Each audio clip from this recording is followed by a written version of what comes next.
दोस्तों, हर दिन के साथ में उत्तर प्रदेश पीसीएस का जो आपका एग्जाम है वो और पास आता जा रहा है। अब 22 तारीख को एग्जाम आपका एकदम कंफर्म है, 22 दिसंबर को ही एग्जाम होना है।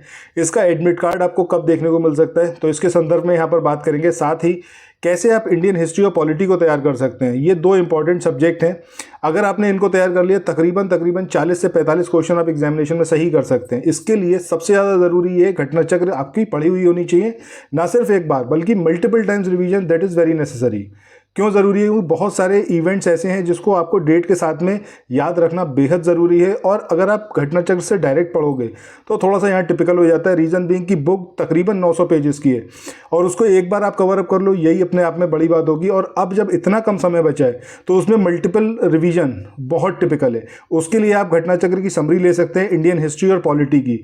मैं आपको यकीन दिला रहा हूँ, अगर आपने इस पीडीएफ से पढ़ा तो ना सिर्फ आप एक बार पूरी इंडियन हिस्ट्री और पूरी पॉलिटी को पढ़ लोगे, बल्कि मल्टीपल टाइम्स रिवीजन भी कर लोगे। सेकंड, यहाँ पर बात करते हैं कि कैसे आप जो है पॉलिटी में जो आर्टिकल्स वगैरह होते हैं उसको कैसे याद रख सकते हो। उसके लिए ज़रूरी यह है कि एक जगह सारे इंपॉर्टेंट आर्टिकल आपके पास होने चाहिए, ताकि मल्टीपल टाइम्स उस पर्टिकुलर लिस्ट को आप याद कर पाओ। ठीक है, जितनी बार रिवाइज करोगे उतना ही आप अच्छे से उसको याद रख पाओगे। एग्जामिनेशन में कई बार क्या होता है, कन्फ्यूज़न बहुत ज़्यादा क्रिएट होता है, ऑप्शंस बहुत नियर बाई होते हैं। और उसके लिए ज़रूरी ये है कि आपके दिमाग में सारी चीज़ें क्रिस्टल क्लियर होनी चाहिए, और उसके लिए एकमात्र ज़रिया सिर्फ और सिर्फ रिवीजन है। और अगर आप घटना चक्र से रिवीजन करोगे तो यकीन मानो, अगर आपको डायरेक्ट क्वेश्चन नहीं भी मिले तब भी आप इनडायरेक्टली उसको सॉर्ट आउट कर पाओगे, अगर आपने घटना चक्र को अच्छे से पढ़ा हुआ है। ये सिर्फ पॉलिटी के बारे में नहीं है, ये हिस्ट्री के बारे में भी है, जहाँ पर आपको क्रोनोलॉजिकली चीज़ों को अरेंज करना होता है। उस सेंस में आपने अगर मल्टीपल टाइम्स पढ़ा होगा तभी कन्फ्यूज़न नहीं होगा। उसके लिए जो हमारा पीडीएफ है बहुत ज़्यादा इंपॉर्टेंट है, जितनी जल्दी हो उसको लीजिए।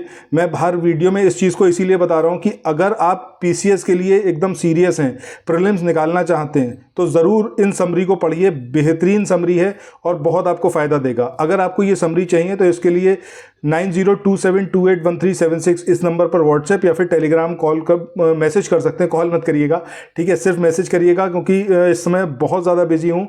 जैसे ही आपका इंडियन हिस्ट्री पॉलिटी खत्म होगा, इसके बाद हम ज्योग्राफी और एनवायरनमेंट की तरफ अप्रोच करेंगे।